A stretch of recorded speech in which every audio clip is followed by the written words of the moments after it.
Halo saudara-saudara, saat ini sudah bersama dengan saya seorang teman yang namanya banyak. Nama lengkapnya Andronikus Kresna. Di gereja dikenal sebagai Kresna, tapi di luaran beken sebagai Nara.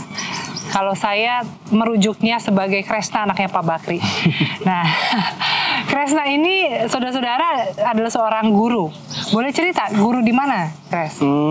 Sebelumnya selamat pagi teman-teman, atau selamat siang ya. Nama saya Andronikus Kresna, tepatnya Andronikus Kresna Dewantara.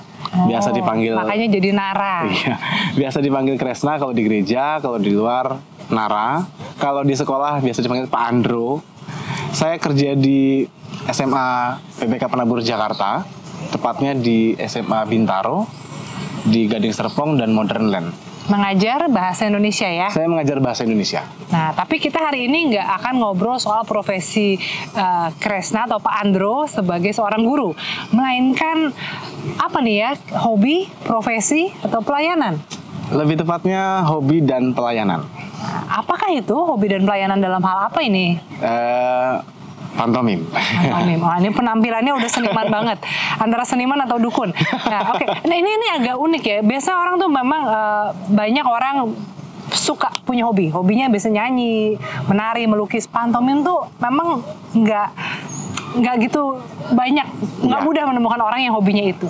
Boleh cerita sejak kapan punya hobi dan panggilan pelayanan dalam bidang ini? Oke, jadi pertama-tama di dalam perkuliahan bahasa Indonesia itu kan ada teater. Nah, saya nyemplung ke dunia teater itu dari zaman kuliah. Ketika sudah berjalan, saya pikir berteater itu perlu dana yang besar. Perlu dana yang besar. Lalu ketika ada teman lagi pentas, tapi pentas pantomim, ada rasa ketertarikan untuk melihat. Lalu saya tonton, kok kayaknya bagus ya. Kayaknya murah. Murahnya dalam arti bukan murahan, tapi saya punya dana minim, saya bisa pentas.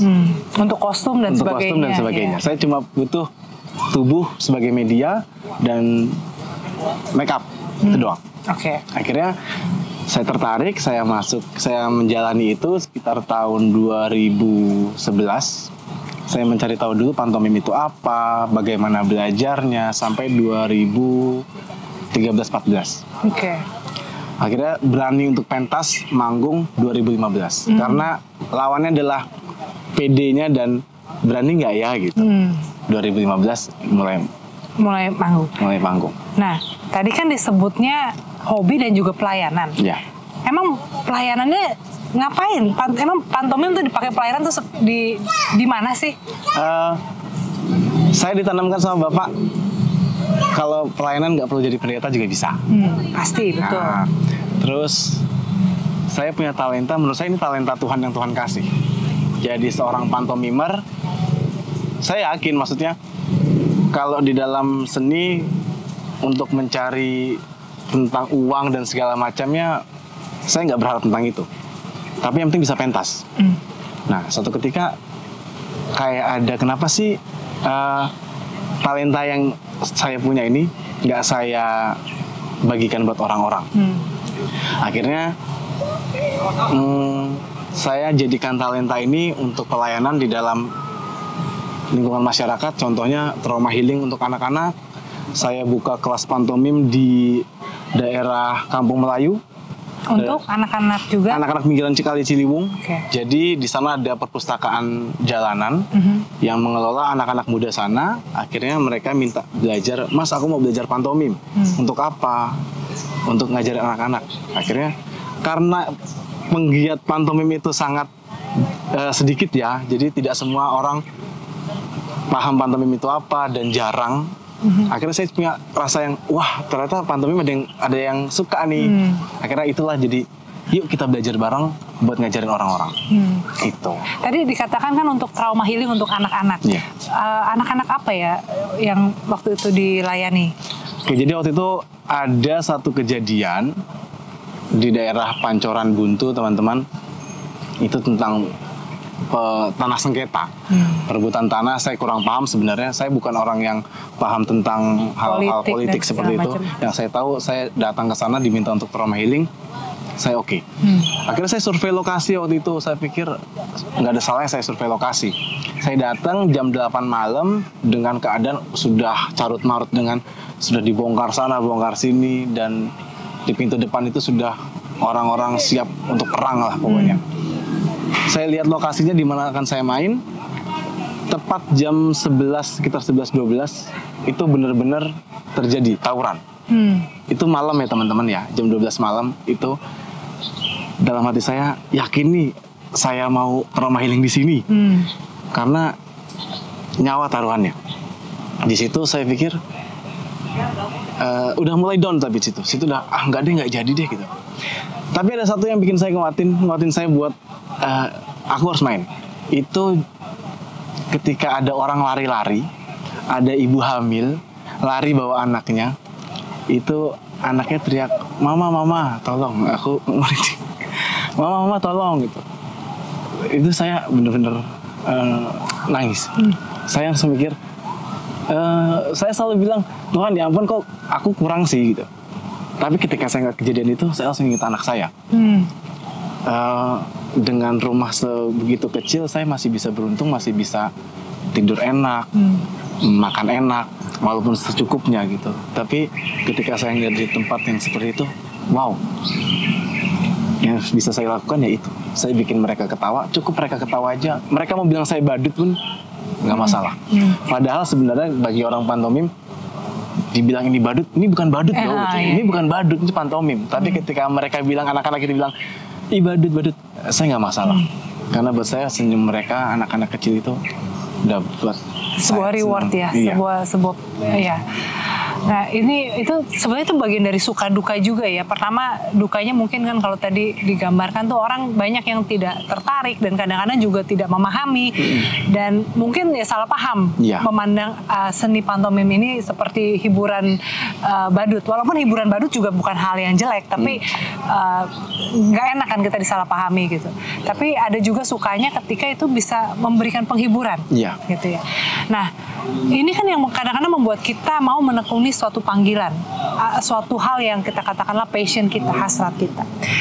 Tapi banyak juga orang yang takut untuk melangkah mengikuti passionnya, panggilannya, karena apalagi kita tahu di konteks masyarakat kita yang namanya karya seni itu masih dipandang sebelah mata lah, atau bukan dipandang sebelah mata gimana, belum bisa menjamin penghidupan, apalagi kalau orang yang harus provide untuk keluarga. Nah, Kresna ini kan menemukan jalan tengah lah. Kamu punya profesi, tapi juga bisa melayani dalam hal ini. Ada nggak sharing untuk kita nih, untuk teman-teman, apalagi yang anak-anak muda yang masih mencari purpose dan passion mereka, apa sih yang harus dimiliki dan menjadi dasar keyakinan supaya bisa menghidupi passion mereka? Kalau saya pribadi, masih orang bilang uang itu nggak bisa beli segalanya gitu ya. Tapi dengan uang tidak menutup bahwa uang bisa bikin orang sekitar kita senang gitu loh. Betul. Kalau kita bicara tentang passion dan hobi, kalau teman-teman terbentur dengan dari hobi aku nggak bisa ngasilin apa-apa, saya cuma yakin kok apa yang saya jalanin itu asal itu baik, Tuhan nggak akan nutup mata gitu. Betul. Buktinya saya nggak pernah namanya berpantomim memikirkan uang. Saya nggak pernah mikirin pantomim saya dibayar. Saya nggak pernah mikirin itu. Yang saya pikir adalah saya bisa pentas, orang bisa lihat. Tujuan saya adalah mengenalkan pantomim. Lalu ada yang senang, saya bersyukur. Ketika pulang ada orang yang ngasih sesuatu gitu ya, saya terima dengan baik. Ya sudah, ini apresiasi mereka untuk saya, jadi saya terima. Tapi bukan itu yang menjadi dasar motivasinya ya. Kalau pekerjaan, puji Tuhan itu menjadi dukungan untuk saya berpantomim. Gitu. Nah, kalau ngomong soal pantomim itu sendiri, ada pesan nggak yang kamu lakukan ya? Kalau untuk anak-anak mungkin yang penting mereka tertawa. Tapi kalau untuk penonton pada umumnya, ada pesan nggak? Kadang-kadang seniman itu mereka ada pesan politik atau pesan bicara keadilan, bicara tentang sesuatu. Biasanya kalau Kresna itu berpantomim tuh skripnya tuh pesannya apa? Saya lebih ke keadilan. Keadilan satu. Kedua, saya tidak bermain dengan politik. Saya nggak mau bermain dengan politik. Karena buat saya kalau kita bermain politik itu butuh riset yang sangat banyak supaya bisa bersikap adil ya. Untuk bersikap adil. Jadi saya nggak mau itu. Jadi lebih ke keadilan sama kalau saya bermain di gereja ya tetap mensyukuri apa yang Tuhan kasih dengan apa yang kamu punya. Bisa juga kisah-kisah Injil dipantomikan misalnya gitu. Oke. Wah, ini menarik juga ya. Oke. Nah, Kresna, mungkin yang terakhir nih. Kita udah bicara soal suka duka, pesan dan sebagainya. Kresna sendiri ada nggak harapan untuk dunia seni pantomim itu sendiri? Harapan untuk seni pantomim sebenarnya banyak banget ya Kak. Banyak banget. Saya pengen pantomim itu tidak dipandang sebelah mata. Lalu kalau untuk pribadi saya sendiri, saya pengen punya sanggar pantomim.